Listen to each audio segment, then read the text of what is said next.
माळेगाव सहकारी साखर कारखान्याच्या मतदानाचा निकाल लागलेला आहे। खऱ्या अर्थाने उपमुख्यमंत्री अजित पवार यांच्या नेतृत्वाखाली निळकंठेश्वर पॅनेलला 20 आणि चंद्रराव तावरे आणि रंजनकाका तावरे यांच्या सहकार बचाव पॅनेलला 1 जागा मिळालेली आहे।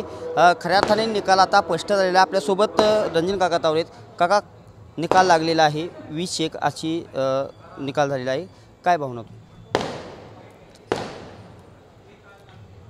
सभासदांनी दिलेल्या कौलाचा आम्ही स्वीकार करतो, परंतु हा विजय राज्याच्या उपमुख्यमंत्र्याचा नैतिकतेचा विजय नाही आहे। नैतिकतेचा विजय आमचाच म्हणावा लागेल, कारण या निवडणुकीमध्ये प्रचंड असा सत्तेचा गैरवापर,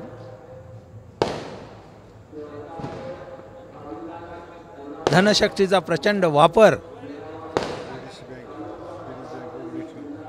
पुणे जिल्हा मध्यवर्ती बँक उघडी ठेवून रात्री 11 नंतर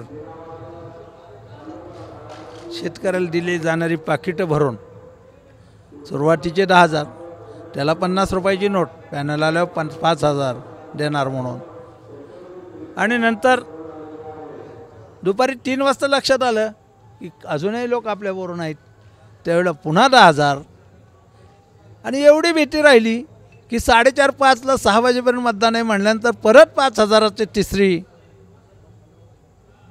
पळी त्यांना फिरवावी लागली।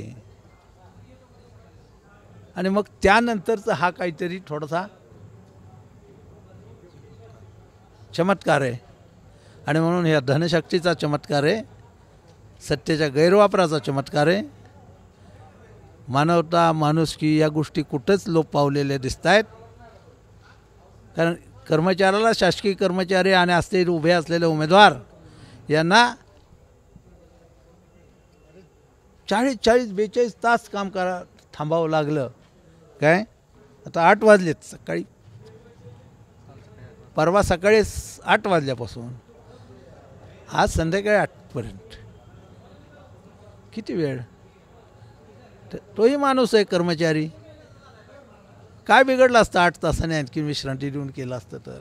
खऱ्या अर्थाने उपमुख्यमंत्री अजितदादा यांनी स्वतःच्या चेअरमन पदाची घोषणा केली, त्यानंतर तुम्ही देखील सांगता सभेमध्ये अण्णांच्या नावाची घोषणा केली, तरी देखील 20-1 असा रिझल्ट अपेक्षित होता आपल्याला? मी सांगितलं ना, हा धनशक्तीचा चमत्कार आहे, दबाव तंत्राचा चमत्कार आहे। हां, आणि अचानकपणे बळीराजा पॅनल उभं राहिलं, किती फटका बसला बळीराजा पॅनल? निश्चितपणे बसला। काय या विजयाचा फटका त्या पॅनलच्या माध्यमातून सुद्धा बसलेला आहे, आणि या ठिकाणी 2 पॅनल उभं होणं काय आणि करणं कितपत योग्य त्यांनीच ठरवावं।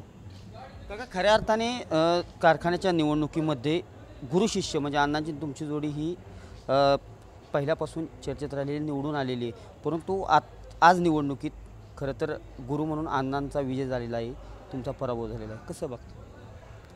अण्णांचा विजय हाच आमचा विजय आहे, आणि या नेतृत्वाला 21-0 करता आलं नाही, एवढं करून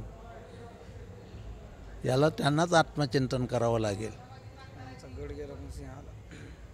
गड अख्खा गेला पण सिंह आमचा आलेला आहे, त्यामुळं याच्यामध्ये अधिक काही वेगळं बोलावं असं नाही।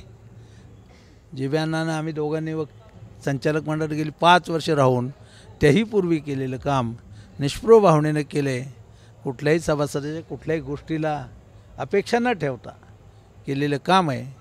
ठीक आहे, या गोष्टीचं जाणीव सभासद राजाला झाल्याशिवाय राहणार नाही। आज निकाल एकंदरीत लागलेला आहे, अशी प्रमुख कोणती कारणे आहेत, काय कारणे मामुसा करायला आजच्या निकालाची तुम्ही थोडक्यात सांगितलं ना आता तुम्हाला? कारण मी असं स्पष्ट सांगितली, धनशक्ती आणि राजकीय प्रचंड दबाव, ह्यापेक्षा वेगळं काय कारण आहे? काय त्यांनी वापरलेली दबावाची सिस्टीम। काका, शेवटचा प्रश्न, अजित पवार चेअरमन होणार आहेत, काय शुभेच्छा द्या? त्यांचं अभिनंदन, चेअरमन ते झालेलेच आहेत. काय त्यांना शुभेच्छा एवढंच की माझ्या शेतकरी राजाला दिलेला शब्द माळेगावच्या सभासदाला राज्यातला सर्वाधिक भाव देण्याचा 5ही वर्ष दिलेला शब्द पाळावा आणि महाराष्ट्राच्या शेतकऱ्याला एक नवा संदेश द्यावा की तुम्ही तुमच्या खाजगी कारखान्यातसुद्धा माळेगावच्या सभासदाला जे पैसे द्याल ते पैसे देण्याचं काम करावं, अशा प्रकारच्या शुभेच्छा मी त्यांना देतो. नक्कीच हे होते सहकार बचाव पॅनेलचे रंजन काका तावरे. आजच्या पराभवाची त्यांनी थोडक्यात आज कारणामागचा स्पष्टता सांगितलेली आहे. कॅमेरा पर्सन नागेश मर्डेसह मी दीपक कापरे, TV9 मराठी, बारामती.